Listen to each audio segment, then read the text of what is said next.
GST సహా పలు కీలక బిల్లులపై ఏకాభిప్రాయం సాధించడానికి కాంగ్రెస్ అధ్యక్షురాలు సోనియా గాంధీ మాజీ ప్రధానమంత్రి మన్మోహన్ సింగ్లను తన నివాసానికి ప్రధానమంత్రి నరేంద్ర మోదీ ఆహ్వానించారు.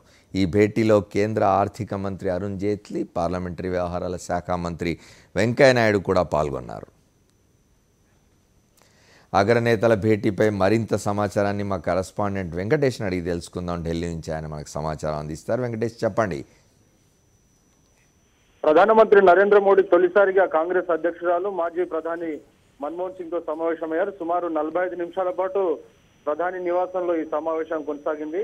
గత సెషన్ లో పూర్తి స్థాయిలో జీఎస్టీ బిల్లుపై ప్రతిపక్షాలు ప్రభుత్వానికి సహకరించకపోవడంతో జీఎస్టీ బిల్లు అలాగే పెండింగ్ లో ఉంది.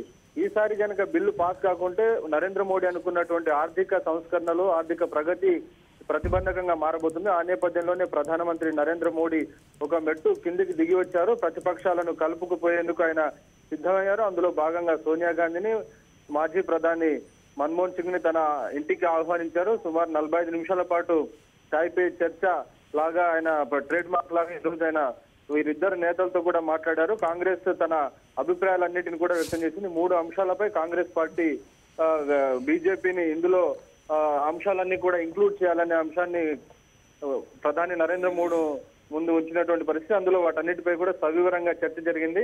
సో ప్రధానమంత్రి నరేంద్ర మోడీ వీటన్నిటికీ అంగీకరిస్తారా లేదా అన్నదాన్ని కాసేపట్లో మనకు తెలిసేటువంటి అవకాశం కనబడుతుంది. ఈ బిల్లు కనుక జీఎస్టీ బిల్లు కనుక పాస్ అయితే దేశవ్యాప్తంగా ఒకే రకమైనటువంటి పన్ను విధానం ఉండబోతోంది. సో దానివల్ల దేశ ఆర్థిక ప్రగతి అట్లాగే దేశానికి వస్తున్నటువంటి ఆదాయంలో 18% ఇంక్రీజ్ ఉండబోతోంది. మ్యానుఫ్యాక్చరర్స్ అందరూ కూడా ఒకే సిస్టమ్ కూడా రెడ్ కార్పెట్ ఏదైతే నరేంద్ర మోడీ చెప్తున్నారో ఆ సిస్టమ్ అంతా కూడా కొత్తగా కంట్రీలోకి రాబోతుంది. ఎక్కువ పరిశ్రమలు వస్తాయనేటువంటి ఆశాభావంతో ఉన్నారు. అందులో భాగంగానే జీఎస్టీ బిల్లు కోసం నరేంద్ర మోడీ తొలిసారిగా సోనియా గాంధీని అట్లాగే మాజీ ప్రధాని మన్మోహన్ సింగ్ ను ఆహ్వానించి 45 నిమిషాల పాటు చర్చలు జరిపారు. సో ఈ చర్చలతో పార్లమెంటులో కొనసాగుతున్నటువంటి ఈ ప్రతిష్టంభనకు తెర పడుతుందని అందరూ ఆశిస్తున్నారు. Thank you very much.